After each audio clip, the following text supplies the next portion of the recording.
the number one key to all success. My definition of success changed through the years to doing what I want, when I want, where I want, with whomever I want, as much as I want, in a way that hopefully also benefits other people simultaneously. That to me is ultimate freedom, that's success. How many of you are willing to play with that as the definition, at least for this weekend? Say aye. All opposed, motion's carried. Now, that was my idea of success, and I'd had that in my life, and I wanted it again. So I thought, okay, what I need to learn is there are all these things you can do. There's this and this and this, all these different elements you can study. I want to know one thing. What's the one thing, if you just work on that, everything else will fall into place? What is the number one key to all success? That's all I want to know. So I went around and I started studying it. I started picking up books. And have you ever done this? Have you ever asked yourself a question, picked up a book, opened maybe the middle of the book, and there's the exact answer you were looking for? How many have had an experience like that? So here I am, and sure enough, I'm reading through this book, and I open it up. Whammo! It says the number one key to all success is. Almost the very way I'd languaged it in my head. So I thought, sure enough, here it is, goal setting. I figured that's true. Because if you don't have a goal, you have no reason to use your skill or ability. I heard that old phrase that said, well, a man without a goal is like a ship without a rudder. They both end up on the rocks. Kind of corny, but true. I thought, that is it. The number one key to success is goal setting. Of course, I'm a good student, so I always read another book. The second book says, forget goal setting. Goal setting is nice, but that is not it. You can set goals to your blue in the face. What you got to learn to do in your life is manage your time. Because you can have great goals, but if you don't manage your time, time is the only resource you can control. It is your life.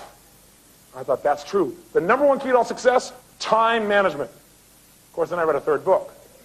It said, forget time management, forget goals. The whole key to it all is discipline. You can play with your time management all day long, but if you can't discipline yourself, you've got nothing. I thought, that's true, it's discipline. Till I read the fourth book, which says, forget discipline, forget time, and forget all this stuff. It's all belief. Because if you're disciplined but you don't believe it's going to work, it won't. Or even if it does, you won't see it working. Now, by the way, which one of these is truly the number one foundational key to all success? That's right, they all are. In fact, the list doesn't end here, does it? So that got me frustrated. I thought, God, how do you work on all these things simultaneously? I want to know the one thing that if you worked on this alone, everything else would fall into place. And I searched, and I searched, and I interviewed people until one day I came across the number one key to all success in life. If you're interested, you might want to write this down. Only if you're interested in the number one key to all success in life. If not, don't bother to jot it down. The answer I came up with, the number one key to all success is knowledge. Knowledge. I said, certainly people who succeed, they know things that other people just don't know. That's why they're so much more successful. I thought, knowledge is it. And as soon as I wrote down knowledge in my notes, I crossed it out because that's definitely not it. How could you even write that down? Come on. You got to know better than that. See, if it was knowledge, then everybody who's educated would be successful, and you know that's not true. Right? How many of you in this room, how many of you people in this room right now know somebody who should change their life? They know they should change their life. They even know how they could change their life, but they still don't do it. How many of you know somebody like this maybe intimately? Yeah, that's right. So knowledge by itself is not enough. See, knowing is great, but it's not enough. Knowledge is not power. Knowledge is information. Power is something else. And what I think is the really number one key to all success is something I call personal power. This is really it. Jot it down.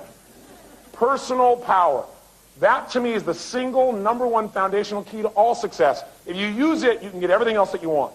Personal power means the ability to take action, to follow through, to take the steps that are necessary to take an idea and translate it into reality. And it's the number one tool that most people in life never exercise, and it's the gift that every one of us has right now and at any moment in our life. Even if you haven't used this gift for 20 years, right now, by one decision, you could start using your power. You could start following through. You could take this idea in your head and turn it into physical reality. Whether that idea is how you want to make your relationship, or how you want to influence your children, or the kind of money you want to make, or a business you want to start, it doesn't matter. It is available right now. If all you do is decide and then follow through. Now you go, but Tony, what if I do all that stuff and it doesn't work? Guess what? You'll learn something. Tony, hard to imagine this now as we look at you in this setting. But when you were in that 400 square foot apartment, 38 pounds overweight, broke, in this deep, dark hole, couldn't get out. What was the first thing you did? What was the first thought you had to get yourself out? I think part of it is I felt so darn much pain I had to change. You know, I was in a place where I hated what I was doing. I hated the environment. I thought to myself, why do I have to do this? Why am I experiencing all this in my life? I don't want to work. I don't want to do any of these things. And that didn't change me. Once I got enough pain, one day I changed the question I was asking myself. And instead of saying, why do I have to do this, or how come this has happened to me, I asked the question of, what would happen if? What would happen if I turned my whole life around? What would happen if, all of a sudden, I went and learned some things that could change it all? And what I began to do literally is open up a new possibility. I think most people's lives, they fail primarily because they don't open up the possibility, so they never take the actions that could change their life. And because I asked, how can I turn my life around? You know, what can I do to make things work? I started getting new answers. You know, they say, ask and you shall receive. Ask and you shall receive. And the key is, if you ask, why is my life so horrible, you'll get lots of information about why it's horrible.